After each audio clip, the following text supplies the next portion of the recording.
کہ میں اپنی حفاظت خود کر سکتی ہوں، نمونہ تو دیکھ ہی چکی ہو تم لوگ، لیڈی ایکسیکیوشنر ہوں میں، ہاتھ لگا کر دکھاؤ مجھے۔ وہ بول رہی تھی کہ مہارانی کے اشارے پر اس کے کچھ اور ساتھی بینا پر پڑ پڑے، مگر اس کی نگاہیں جیسے چاروں طرف تھی، پھرتی سے اپنا بچاؤ کرتے۔ ان کا بھی وہی شر کیا جو ان سے پہلے کتوں کا کیا تھا۔ تم یہ ہو تو کیا ہوا؟ کون کہتا ہے کہ معاشرے میں اپنا مقام نہیں بنا سکتی؟ کیوں خود کو ان گندے پیشوں میں ملوث کر رکھا ہے؟ اپنی زندگی رون دیتی ہو، میری جیسی بنو۔ ابھی تم لوگوں کی نگاہوں کے سامنے میرے خلاف ہی بکواس کرنے اور مجھے روندنے کے ارادے کے انجام میں نے اس کرنانی کو زندہ جلاؤں۔ تم میں سے کون کون اس کے ظلم، چربر، بربریت اور درندگی کا شکار ہے؟ کس کو روح تک چھلنی کیا ہے؟ کس کے اپنوں کو اس کی آنکھوں کے سامنے زندہ جلایا ہے یا قتل کیا ہے؟ کس کی چمڑی گرم سلاخوں سے داغی ہے؟ کون کون ظلم کے خلاف میرے ساتھ کھڑا ہے؟ اگر خود کو انسان سمجھتے ہو تو آج پیچھے مت ہٹو، میرا ساتھ دو۔ کون کون اپنے ہاتھوں سے اس مہارانی کا خاتمہ کرنا چاہتا ہے؟ وہ کہہ کر تنزیہ مسکرائی، جبکہ مہارانی کا چہرہ دیکھنے کے قابل تھا۔ اس کا ہوائیاں اڑا چہرہ دیکھ وہاں کافی لوگوں کو سکون مل گیا تھا۔ خان شمشان خیل تو جلادوں کے کوئی پلاننگ کا سن کر ہی وہاں سے آہستگی سے کھسک لیا تھا۔ وہ گیا تو اسے جانے دیا گیا کہ اسے بھی جلد عبرت کا نشان بنا دیا جانے والا تھا۔ کیا بکواس ہے، کچھ نہیں بگاڑ سکتی تو میرا، مہارانی چلائی، مگر وہاں موجود اس کی باندیوں نے جبر کے زنجیریں توڑنے کا فیصلہ کیا۔ تبھی ایک لڑکی نے اسے بالوں سے گھسیٹ کر بینا کے قدموں میں پھینکا تھا۔ مہارانی کا چہرہ خوف سے پھیکا پڑ گیا اور پھر بینا نے دیکھا وہاں موجود تمام لڑکیاں پوری حویلی میں پھیل گئی تھیں۔ چند لڑکیوں نے مہارانی کے ہاتھ پیر باندھ کر اسے پلر سے جکڑ دیا۔ بینا اطمینان سے وہاں کھڑی رہی، وہ دیکھنا چاہتی تھی کہ یہ لوگ اپنے لیے کیا کر سکتی ہیں، مگر وہ لوگ اب کچن اور اسٹور سے کیروسین اور پٹرول کی گیلنیں اٹھا کر لائی تھیں اور پوری حویلی پر چھڑکاؤ کیا جا رہا تھا۔ وہ لڑکیاں مہارانی کو پیٹرول سے نہلا رہی تھیں۔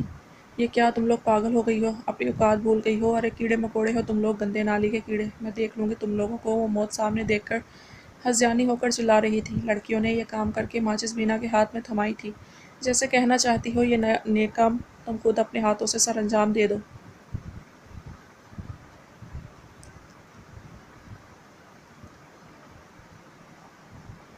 بینا نے انہیں باہر نکلنے کا اشارہ کیا۔ وہ لوگ باہر نکلی۔ بینا ان کے ہم قدم ہوئی۔ ارے رکو، کدھر جا رہی ہو؟ ارے کوئی پولیس کو بلاؤ، یہ پاگل ہو گئی ہیں، میں دیکھنا مار ڈالوں گی تم لوگوں کو، ٹکڑے ٹکڑے کر کے کتوں کے آگے پھینک دوں گی۔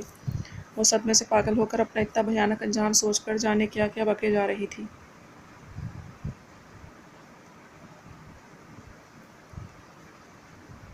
بینا نے ایک آخری نظر پیچھے مڑ کر دیکھا اور نفرت سے اپنا رخ پھیر کر حویلی کو آگ لگا دی۔ وہ ظالم درندہ صفت انسان جس حویلی میں جانے کتنے قتل کر چکی تھی، جانے کتنی روحوں کو چھلنی کیا تھا، کتنے جسم داغے تھے، جو یہاں اس حویلی میں چیخیں سن کر سکون حاصل کرتی تھی، آج وہی اس حویلی کی دہشتناک چیخو پکار سن رہی تھی۔ ظلم و بربریت کا انجام یہی تو ہوتا ہے، چاہے جلد یا بدیر دیکھنے والے کو ملے۔ آج وہ سب جلاد ایک مرتبہ پھر بیسمنٹ میں جمع تھے، سر پر کفن باندھ کر ظلم و بربریت اور برائی کے خلاف ایک اور جنگ لڑنے کے لیے بالکل تیار تھے۔ ساحر ان کی ہمت و جذبے، ان کی نیک نیتی و سچائی دیکھ کر کافی متاثر ہوا تھا، مگر آج وہ خود ان کا ایک خوبصورت حصہ تھا۔ جو وہ پلان بنا رہے تھے، اس کے متعلق ساحر نے ان کو کچھ ایسے پوائنٹ نوٹ کروائے تھے کہ وہ لوگ بھی اس کی ذہانت سے متاثر ہوئے تھے۔ وہ لوگ اکٹھے بیسمنٹ سے نکلے تھے، ہیلی کے ذریعے کوئٹہ پہنچتا تھا، راون کی لنکا کو جلا کر خاکستر کرنے کے لیے۔ وہ سب جلاد کوئٹہ کے مضافات میں اپنے مخصوص ٹھکانے پر موجود تھے۔ احان کو اس کی ڈیوٹی پر بحال کر دیا گیا تھا۔ کیوں اور کیسے، یہ بات ابھی عوام، میڈیا اور دشمن سے خفیہ رکھی گئی تھی۔ احان اپنی فورس کو لے کر اپنی منزل کی جانب گامزن تھا۔ ہر قدم پھونک پھونک پر رکھا جانا تھا کہ وہ لوگ جانتے تھے ان ان پڑھ اور سادہ لو عوام کو درگاہ اور ان کے جھوٹے معجزے سنا سنا کر کس طرح بھٹکایا جا رہا ہے، اور سب سے زیادہ مزاحمت عام عوام کی جانب سے ہی ہو سکتی تھی، تبھی سارا کام خفیہ رکھا گیا تھا۔ احان خیل حویلی اور درگاہ کو چاروں جانب سے گھیر لیا تھا۔ اس کے ڈھیر سارے بندے عام لباس میں بھی چاروں جانب پھیل گئے تھے۔ جب احان نے ریڈ ڈالی تو اس کی لائیو کوریج پورے ملک کے میڈیا پر چل رہی تھی۔ وہ درگاہ میں اندر تک گھستا چلا گیا۔ انفارمیشن کے مطابق